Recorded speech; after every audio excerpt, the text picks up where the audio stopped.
सबसे पहले भगवान भोलेनाथ के चरणों में प्रणाम करती हूँ, मेरा प्रणाम स्वीकार हो। आदिशक्ति माँ भवानी गौरा के चरणों में प्रणाम करती हूँ, मेरा प्रणाम स्वीकार हो। सभी देवी देवताओं के चरणों में प्रणाम करती हूँ, मेरा प्रणाम स्वीकार हो। आप सभी गुरु भाई गुरु बहनों के चरणों में प्रणाम करती हूँ, मेरा प्रणाम स्वीकार हो। गुरु भाई गुरु बहनों, अगर जो आप लोगों को हमारी ये कथा अच्छी लगती है, महादेव की ये चर्चा अच्छी लगती है, तो प्लीज़ लाइक करिएगा, शेयर करिएगा। अगर जो आप लोग चैनल पे नए हैं तो सब्सक्राइब कर लीजिएगा, ताकि जो भी महादेव की कथा पढ़े वो आप लोगों तक आसानी से पहुंच जाए। और लाइक शेयर ज़रूर किया करिए। आप लोग लाइक शेयर करेंगे तभी तो कथा और लोगों तक पहुंचेगी। हम और आप मिलके महादेव की चर्चा को जन जन लोगों तक पहुंचा देंगे। तो प्लीज़ आप लोग लाइक शेयर ज़रूर किया करिए। कमेंट में महादेव का नाम इसलिए लिखिए, महादेव का नाम लिखने से बोलने से सारे कष्ट दूर हो जाते हैं। तो महादेव का नाम ज़रूर लिखिए, ज़रूर बोलिए।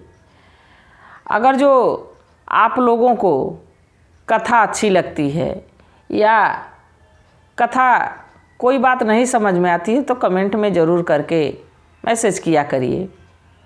गुरु भाई गुरु बहनों, आज की जो मैं कथा सुना रही हूँ, कथा बहुत ही अच्छी है। कथा को अंत तक देखिएगा। और कथा के अंत में कुछ गुरु भाई गुरु बहन कमेंट किए हैं, मैं उनका नाम महादेव के चरणों में अर्जी लगाऊंगी कि हे भोलेनाथ, उन लोगों पे अपनी दया दृष्टि बनाए रखिएगा। तो कथा को पूरा सुनिएगा। और जब महादेव की ही चर्चा है, भगवान भोलेनाथ की ही कथा है, तो कथा को पूरा सुनना चाहिए। आधा अधूरा सुनने पे एक तो ज्ञान कोई प्राप्त नहीं होगा, दूसरा भगवान का अपमान होगा। तो कथा को पूरा सुना करिए। देखिए, अच्छे कर्म कर लो यही तुम्हारे साथ जाएगा। अच्छे कर्म कर लो यही तुम्हारे साथ जाएगा। पाप करने वाले को ईश्वर से कौन बचाएगा। अच्छा कर्म तो करेंगे, दान पुण्य कर लिया, भगवान की पूजा आराधना कर ली, किसी दुखियारे की मदद कर दी। बाकी अगर जो हम पाप कर लेंगे तो जैसे हम पुण्य को लेके जाते हैं वैसे पाप भी हमारे साथ चला जाएगा।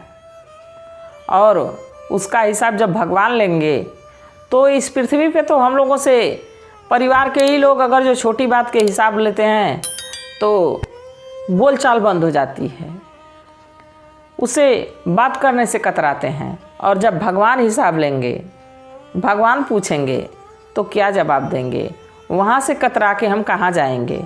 तो इसलिए अच्छे कर्मों के साथ अच्छा कर्म करिए, अच्छाई से चलिए। आज की कथा इसी पे आधारित है। देखिए, एक ब्राह्मण जी थे एक गांव में। ब्राह्मण जी बड़े धनवान थे, महादेव के भक्त भी थे। बाकी जिसके पास धन दौलत रहती है वो उसके अंदर थोड़ा अहंकार भी रहता है। ऐसा अक्सर होता है। बहुत कम लोग ऐसे मिलेंगे जिसके पास अगर धन है तो उन लोगों का स्वभाव भी अच्छा है। ऐसा ज़्यादातर लोग मिलेंगे कि धन है तो घमंड भी है, अहंकार भी उनके अंदर होता है। तो अहंकार तो रावण का नहीं चला, वो तो महापंडित था, सारे ज्ञानों को जानता था। उस समय उससे बड़ा ज्ञानी कोई नहीं था तीनों लोकों में, इतना बड़ा ज्ञानी था। पर अहंकार उसको ले डूबा। तो गुरु भाई गुरु बहनों, जो अहंकार करता है उसका विनाश होता ही है। तो ब्राह्मण जी थे, बड़े धनवान थे।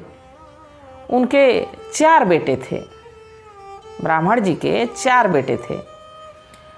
वो चारों भी, अब पिताजी का बिजनेस था बढ़िया, धन दौलत भी पूछना नहीं था, कोठा अटारी भी पूछना नहीं था। ब्राह्मण देव अच्छी कमाई किए थे, अच्छा पूजा पाठ कराते थे, तो बहुत धन कमाए अपने जीवन में। और महादेव की कृपा से उनके बच्चे भी अच्छा बिजनेस करने लगे। चारों अपने अपने क्षेत्र में बड़ा सफलता भरा काम किए, सफल रहे लोग। तो ब्राह्मण देव अब धीरे धीरे बूढ़े हो गए।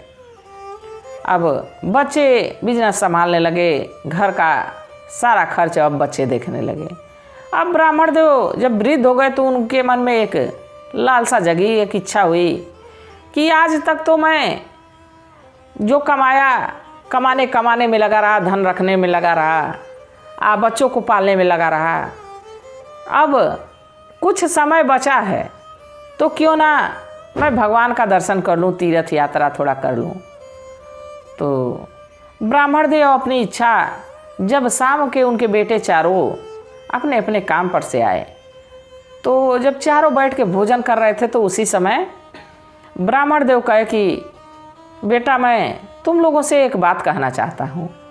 तो लड़के सब कहे कि कहिए पिताजी।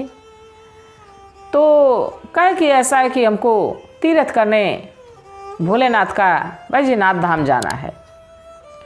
तो उनके लड़के कहे कि ऐसा है पिताजी कि कोई खाली नहीं है। चारों बेटे एक एक करके जवाब दिए, कोई अपना कुछ परेशानी दिखाया, कोई कुछ परेशानी दिखाया, चारों इनकार कर गए। देखिए गुरु भाई गुरु बहनों, अगर जो बच्चे कोई इच्छा जाहिर करते हैं तो माता पिता कोशिश करते हैं कि बच्चे की इच्छा को पूरी की जाए।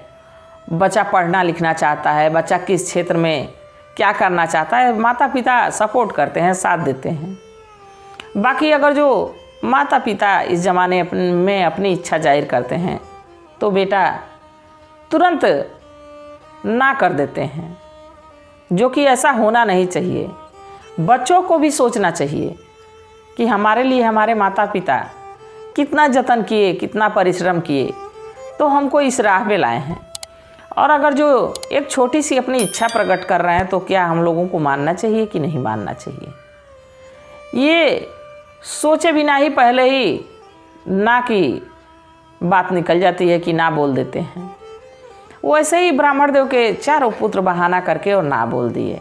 अब ब्राह्मण देव तो उदास हो गए कि हम तो बूढ़े हो गए हैं, अकेले जा नहीं सकते, बीमार रहते हैं और सारा समय इन्हीं सब में मेरा कट गया, इन्हीं सबको पालने पोसने में, इन सबों को पढ़ाने लिखाने में, धन दौलत कमाने में, सारा जीवन तो मेरा इसी में चला गया। अब मेरी एक छोटी सी इच्छा भी ये लोग पूरा नहीं कर सकते हैं। अब यही सोच के ब्राह्मण देव भोजन किए। अब तो खा ही नहीं जा रहा था क्योंकि बड़ा उनका मन था कि मैं जाऊं भगवान के दर्शन करने। अब गए और चारपाई पे लेट गए। अब बच्चे तो ना करके चले गए। अब वो गए चारपाई पे लेट गए और इधर से उधर करवटें बदलते रहे। उनको नींद भी नहीं आ रही थी। जैसे सुबह हुई फिर नहाए धोए, भगवान की पूजा आराधना किए, अपने दरवाजे पे बाहर बैठे हुए थे। तभी उसी रास्ते से एक ब्राह्मण का पुत्र 16-17 साल का 18 साल का लड़का था, वो उसी रास्ते से जा रहा था। तो ब्राह्मण देव की नज़र उस लड़के पे पड़ी। लड़का गाँवी का था। तो ब्राह्मण देव अपने नज़दीक बुलाए और कहे कि बेटा तुम कहाँ जा रहे हो, पुत्र कहाँ जा रहे हो। तो वो लड़का कहा कि मैं काम पे जा रहा हूँ। तो ब्राह्मण देव कहे कि ये बताओ कि रोज़ कितना कमा लेते हो। तो कहा कि रोज़ की क्या बताऊँ, किसी दिन काम मिलता है, किसी दिन काम नहीं मिलता है। जाता तो रोज़ हूँ, बाकी काम रोज़ नहीं मिल पाता है। तो ब्राह्मण देव कहे कि ऐसा है पुत्र कि मेरा एक काम कर दोगे तुम। तो लड़का कहा कि आप बताइए, ज़रूर कर देंगे। तो ब्राह्मण देव कहे कि देखो मैं फ्री में एक काम नहीं करवाऊँगा, जैसे तुमको काम पे पैसा मिलता है उसी हिसाब से मैं तुमको पैसा दिया करूँगा। और मेरा एक ये काम है कि मुझे तीर्थ करना है और मेरे साथ चल के तुम तीर्थ करा देते हमको तो बड़ा अच्छा होता, बहुत आशीर्वाद तुमको मिलता। तो लड़का सोचा कि सही बात कह रहे हैं, इनके बहाने भगवान के दर्शन हमारे भी हो जाएंगे और इनको दर्शन भी करा दूंगा और हमको पैसे भी मिल जाएंगे। लड़का यही सोच के बड़ा प्रसन्न हुआ, बड़ा खुश हुआ कि क्यों नहीं, मैं आपको दर्शन करा दूंगा। जब ऐसा कहा तो ब्राह्मण देव बड़ा प्रसन्न हुए। कहे कि ठीक है बेटा, तब कल ही हम लोग निकल चलते हैं बाबा के दर्शन के लिए। अब अगला दिन आया, नहा धो के भी अपना खाने पीने का कुछ सामान झोला में रखे और लेके निकलने की तैयारी कर लिए। उधर लड़का भी आया उनको ले जाने के लिए। अब वो जो 17-18 साल का ब्राह्मण का पुत्र था वो इन ब्राह्मण को, बूढ़े बाबा को लेके और चल दिया बैद्यनाथ धाम के लिए। तो वहाँ जाते हैं लोग, गुरु भाई गुरु बहनों। तो अगर जो भगवान पे जल अभिषेक करना होता है तो बहुत लोग सुल्तानगंज से जल लेते हैं। अब वहाँ पे गया लिवा के सुल्तानगंज, वहाँ से जल लोग उठाए। इसके बाद भगवान भोलेनाथ के दरबार के लिए चल दिए। अब उन लोग को ये मन था कि हम पैदल यात्रा करें। अब ब्राह्मण देव और वो लड़का दोनों लोग अब यात्रा के लिए निकल गए। बाकी ब्राह्मण देव तो बूढ़े, अब उनसे कितना चल जाता। वो उस लड़के के कंधे पे टेक दे के चलते रहे।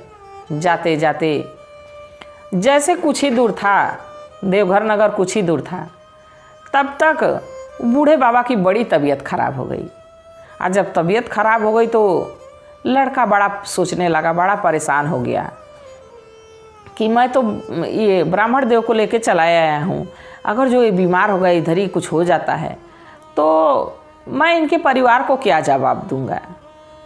अब यही सोच के वो लड़का परेशान कि क्या मैं कहूँगा इनके बेटों से कि क्या हो गया ब्राह्मण देव को, और उनकी लगा सेवा करने। इतना उनका दवा बढ़िया से कराया, इतना उनका हाथ पैर दबाता, नहलाता धुलाता खिलाता टाइम से, जैसे एक माँ अपने बच्चे की सेवा करती है, वैसे ही वो ब्राह्मण देव का सेवा करने लगा। अब 3-4 दिन बीते, ब्राह्मण देव जब सही हो गए तो ब्राह्मण देव बड़ा उस लड़के से प्रसन्न थे, बहुत खुश थे कि अगर जो ये नहीं आया रहता तो मेरी दशा क्या हुई रहती। लड़का कितना संस्कारी है, कितना बढ़िया है, हमारी कितनी सेवा किया है। अब यही सोच रहे थे ब्राह्मण देव और बाबा की नगरी में पहुँचे, बैजनाथ धाम। जब मंदिर में पहुँचे तो भगवान भोलेनाथ के शिवलिंग के सामने एक प्रण किए। उस लड़के से कहे कि बेटा तुम हमारी बहुत सेवा किए, तुम इतना सेवा किए एक माँ की तरह, और तुम्हारा संस्कार बहुत अच्छा है। तो मैं चाहता हूँ, मैं भगवान को साक्षी मान के आज एक बात तुमसे कह रहा हूँ।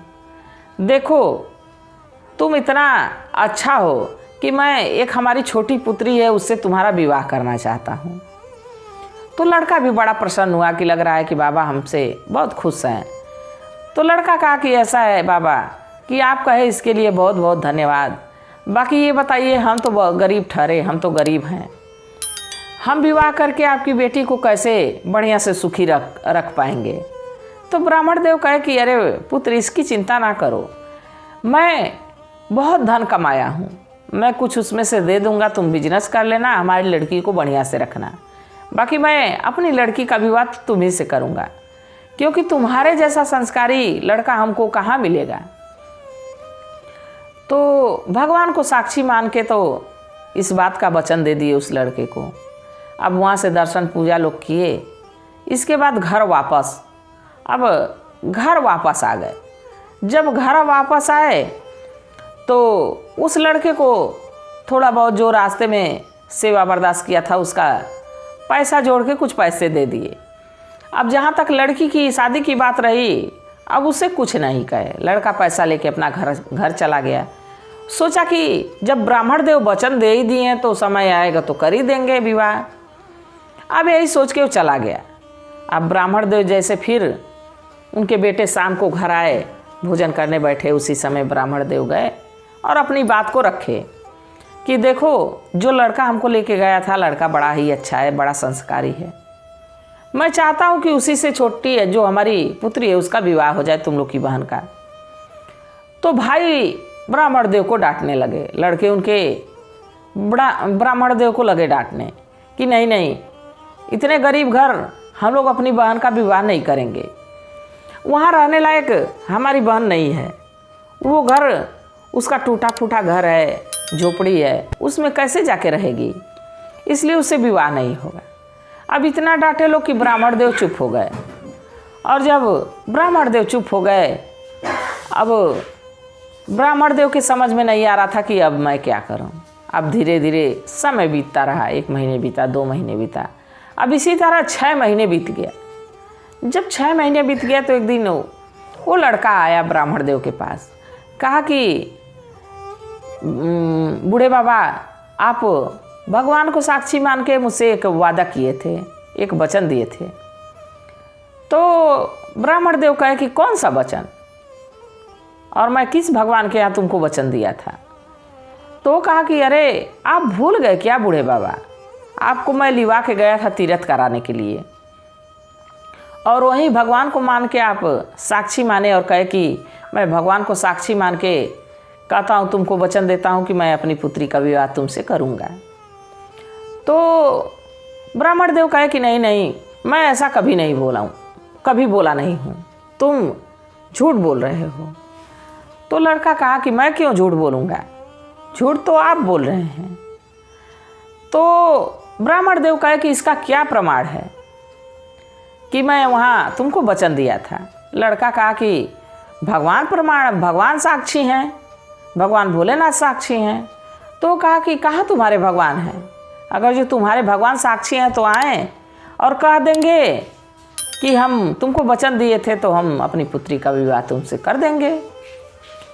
जब ये लड़का सुना कि ये बात, तो कहा कि हे प्रभु, हे भगवान, ये तो अब मुकर गए अपने वादा से, बाकी आप तो साक्षी हैं, आप तो जान रहे हैं, तो क्यों नहीं आके और बताते हैं कि ये क्या बोले थे? बाकी अब भगवान कहाँ सुन रहे हैं, भगवान तो उसकी पुकार सुन नहीं रहे थे। बाकी वो बिल्कुल सरल व्यक्ति था, बिल्कुल सज्जन व्यक्ति था, वो लड़का एकदम निर्छलीय था। कहा कि ठीक है, मैं इसका प्रमाण आपको दूंगा और मैं भगवान को बुला के लाऊंगा, भगवान ही अब फैसला करेंगे। अब वो अपने घर चला गया, मायूस होकर उदास होकर अपने घर चला गया। फिर अगले दिन वो निकल गया देवघर के लिए। अब जब देवघर इस टाइम पे पहुंचा कि वहाँ रात के कम से कम 12-1 बज रहे थे और महादेव के मंदिर का कपाट बंद हो चुका था। महादेव के मंदिर का कपाट बंद हो चुका था। आज जब पहुंचा तो देखा कि मंदिर परिसर में कोई है ही नहीं है। तो अब सोचने लगा कि अब मैं क्या करूं, भगवान तो दरवाज़ा बंद करके लग रहा है सो गए हैं। तो दरवाज़ा जाके खटखटाने लगा। एक बार खटखटाया, उधर से कोई जवाब नहीं आया। फिर दोबारा खटखटाया, फिर कोई जवाब नहीं आया। फिर कहा कि लग रहा है भगवान इतना नींद में सो गए कि जाग ही नहीं रहे हैं, नहीं जान रहे कि मैं इतना दूर से अपना सारा काम धाम छोड़ के और एक प्रमाण के लिए मैं यहाँ आया हूँ, भगवान जाग नहीं रहे हैं। भगवान को समझ में नहीं आ रहा है कि कोई अपना सारा काम धाम छोड़ के कैसे फुर्सत लगा के इनके दरबार में पहुँचता है, और ये हैं तो सोए हैं। जब ये बात लड़का कहा तो फिर दरवाज़ा खटखटाया और कहा कि क्या करेंगे आप, जगेंगे कि मैं दरवाज़ा ही तोड़ दूं, क्योंकि मैं बड़ी फुर्सत लगा के आया हूँ, सारा काम धाम छोड़ के आया हूँ और आपको तो मैं लेके जाऊँगा ही।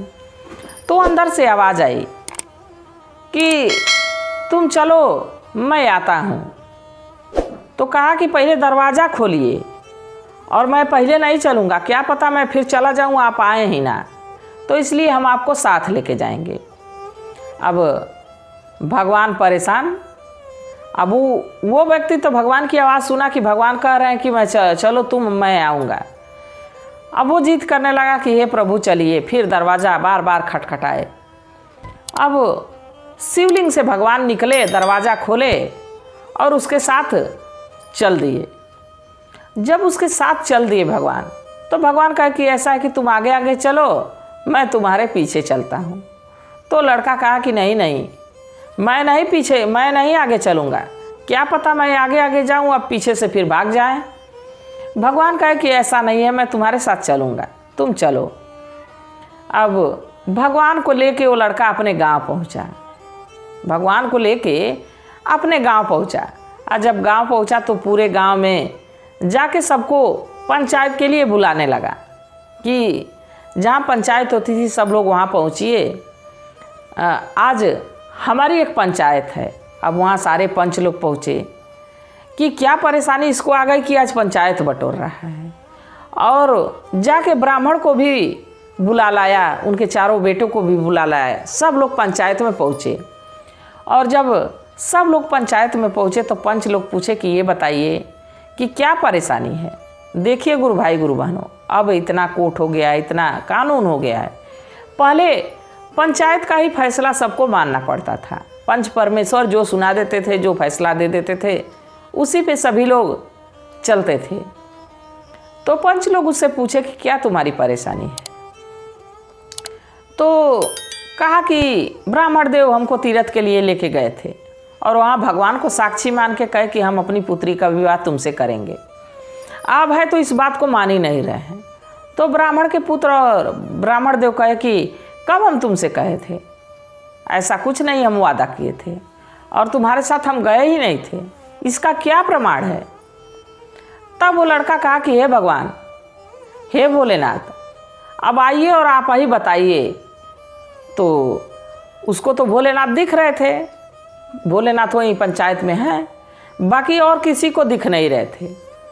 तो पंच परमेश्वर जो थे लोग, वो कहे कि ये लग रहा है कि लड़का पागल हो गया है, काम काज ज़्यादा कर नहीं पाता है, इसको काम धाम मिल नहीं पाता है और लग रहा है कि इसका दिमाग अब ख़राब हो गया, इसका माथा ख़राब हो गया है, ये झूठ मूठ का पंचायत बटोरा है और यहाँ पे बवाल फैला रहा है।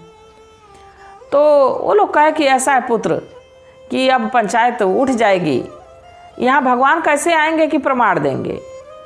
तो वो लड़का कहा कि भगवान आएंगे कि आए हैं, भगवान यहीं पे हैं, आप लोग को क्यों नहीं दिख रहे हैं, यहाँ बैठे हैं। जब ऐसे कहा तो सारे लोग अचंभा से एक दूसरे को देखने लगे कि कहाँ इसको, इस सही में लग रहा है पागल हो गया है।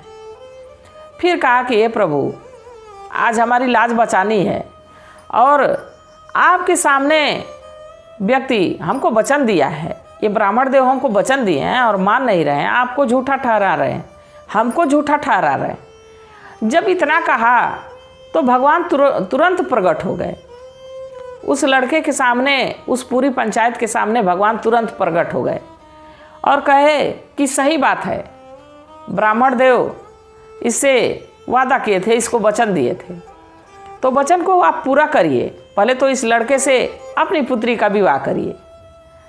अब सारे लोग जब भगवान को देखे तो भगवान की तरफ दौड़ने लगे। बाकी भगवान किसको मिलते, भगवान तो दिख रहे थे, बाकी किसी को मिलने वाले थे नहीं।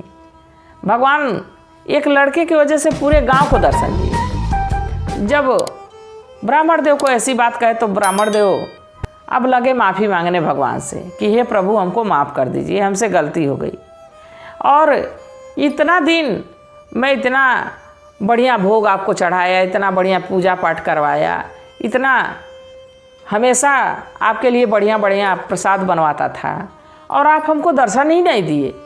और एक निर्धन है, इसके पास ना धन दौलत है, ना आपकी पूजा किया, ना आपका भक्ति भाव किया और आप इसको दर्शन दे दिए, इसके साथ चले आए।